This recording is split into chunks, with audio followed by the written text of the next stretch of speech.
আমরা কি দেখতাম যে একটা অ্যাক্সিডেন্ট হয়েছে, আমার চোখের সামনে ইনজিউর্ড ব্যক্তিটা কাতরাচ্ছেন, তার শরীর দিয়ে রক্ত বেরোচ্ছে, হয়তো মাথা ফেটে বা অন্যভাবে রক্ত বেরোচ্ছে, তাকে হাসপাতালে নিয়ে যাওয়া উচিত। কিন্তু আমাদের কেউ, আমরা দেখে দেখে এখানে ভিডিও ক্যামেরা করছি, লাইভ করছি, ছবি তুলছি, কিন্তু তাকে হাসপাতালে পাঠানোর প্রয়োজনীয়তা বোধ করছি না। মানুষের মধ্যে এটা ছিল একটা সময়। কারণ কি? পুলিশের ভয়, আমাকে আমার রেকর্ড স্টেটমেন্ট করা হবে, আমাকে পুলিশ নাজেহাল করতে পারে, তাই আমার দরকার নেই পুলিশি ঝামেলার মধ্যে পড়ার, এই একটা মানসিকতা ছিল। কিন্তু বর্তমান সময়ে আমরা দেখতে পাই পুলিশ, ট্রাফিক এবং ট্রান্সপোর্ট দপ্তরের যৌথ প্রয়াসে আমাদের মানুষের মধ্যে যে সচেতনতা, অ্যাওয়ারনেস, সেই জিনিসটা আমরা আনতে পেরেছি। এবং সুপ্রিম কোর্ট বলেছে যে বর্তমানে যদি কোনো ধরনের ইনজিউর্ড ব্যক্তি রাস্তায় আক্রান্ত হয়, সবার আগে তাকে হাসপাতালে পাঠাও, তাতে কোনো ধরনের পুলিশি হয়রানি করা হবে না। তার বাইরে গুড সামারিটান 5,000 টাকা গুড সামারিটান হিসেবে তাকে পুরস্কার করা হবে, পুরস্কৃত করা হবে। আপনারা জানলে খুশি হবেন।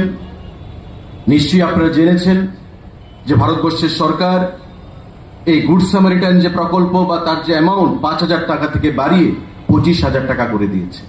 অর্থাৎ এখন যদি কোনো ব্যক্তি রাস্তায় আক্রান্ত হয়, রোড অ্যাক্সিডেন্টের শিকার হয়, যে ব্যক্তি তাকে গোল্ডেন আওয়ার মানে 1 ঘন্টার মধ্যে হাসপাতালে পৌঁছে দেবে, ওই ব্যক্তিকে 25,000 টাকা পুরস্কৃত করা হবে পরিবহন দপ্তরের তরফ থেকে।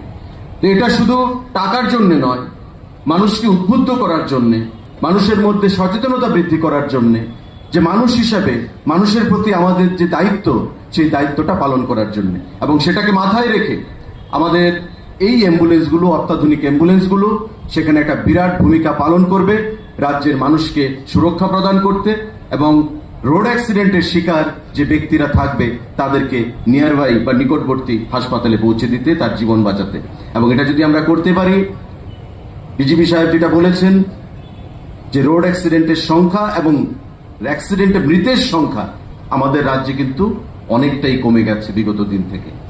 ন্যাশনাল হাইওয়ের সংখ্যা বেড়েছে, যানবাহনের সংখ্যা বেড়েছে, স্পিড সেখানে লিমিট অনেকে মানতে চায় না, অনেকে হেলমেট পরতে চায় না। প্রতিনিয়ত আমাদের দপ্তর থেকে আমরা সচেতনতা করে যাচ্ছি যে হেলমেট পরুন, জীবন বাঁচান।